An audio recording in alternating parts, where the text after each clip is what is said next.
প্রায় ৫০০ ঔষধি গুণ সম্পন্ন অর্জুন গাছ হারিয়ে যাওয়ার এই দৃশ্য হতবাক করেছে সাধারণ মানুষকে।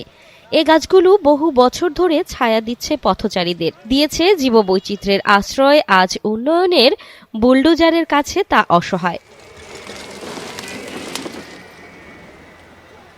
সড়ক জুড়ে একের পর এক দাঁড়িয়ে ছিল শত শত অর্জুন গাছ। প্রত্যন্ত গ্রামীণ সড়কে সারি সারি অর্জুন গাছের এমন দৃশ্য বিরল। নওগাঁর মহদেবপুর উপজেলার জন্তি গ্রাম থেকে কদমতলী সড়কের ১.৫ কিলোমিটার জুড়ে রয়েছে প্রায় ৫ শতাধিক অর্জুন গাছ। সম্প্রতি সড়ক প্রশস্তকরণে গাছগুলো কাটা হচ্ছে, যা নিয়ে স্থানীয়দের মাঝে চরম ক্ষোভ দেখা দিয়েছে। এলাকাবাসী বলছেন, দীর্ঘদিন এই ঔষধি গুণসম্পন্ন গাছের ছাল আয়ুর্বেদিক ঔষধ হিসেবে সংগ্রহ করতেন বিভিন্ন এলাকার মানুষ। আমার এই গাছগুলো না আমার বয়সের বেশি, ঠিক আছে, এতে এই গাছগুলো অনেক হলো কাজে দেয়। এগুলার ছাল অনেক ওষুধ হয়, অনেক উপকারে আসে। কাটার পরও যদি আবার রোপণ করা হয় নতুন করে, এই গাছগুলো আবার মনে করো যে এরকম হতে আরও ৫০ বছরও পাওয়া যাবে না, এরকম গাছ আর পাওয়া যাবে না। কারণ এই গাছ ঔষধি গাছ সবার দরকার। এই গাছ আর আসবে না, এই গাছ আর তৈরি করতে পারবে না। গাছ কেটে জীববৈচিত্র্যের ক্ষতি করে এমন উন্নয়ন প্রকৃতির জন্য হুমকি স্বরূপ বলছেন পরিবেশ প্রেমীরা। এটা একটি বিরল প্রজাতির গাছ, এটা ঔষধি গাছ।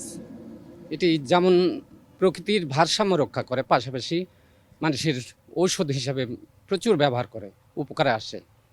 আমরা উন্নয়ন চাই, কিন্তু এমন উন্নয়ন নয় যেটাকে আত্মঘাতী হবে, এটা আমরা চাই না।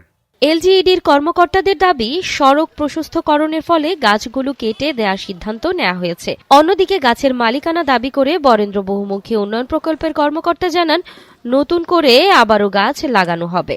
তো এইটার ওয়াইডেনিং এর আমাদের যেহেতু ১৮ ফিট হচ্ছে, আমরা সেই অনুযায়ী আমাদের যে টপ যে রাস্তার এবং রাস্তার হচ্ছে শোল্ডার মিলে আমাদের যে গাছগুলা ছিল আর কি, ওইটাতে আমাদের অবস্ট্রাকল হচ্ছিল আর কি আমাদের প্রজেক্ট বাস্তবায়নে। মানে রাস্তার সম্প্রসারণ কাজের জন্য আমরা টেন্ডার এই গাছগুলো দিচ্ছি এবং এটা জেলা উপজেলা পরিবেশ বন কমিটির এপ্রুভ আছে। এখন বন ঔষধি একটা কথা, এখন রাস্তা যদি আপনার সম্প্রসারণ করে তা অবশ্যই ঔষধি গাছ হতে কাটা পড়বে।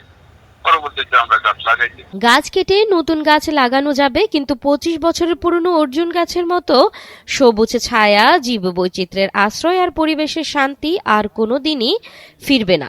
প্রকৃতির ক্ষতি ঠেকিয়ে পরিবেশকে সঠিকভাবে রক্ষা করাই এখন সময়ের দাবি।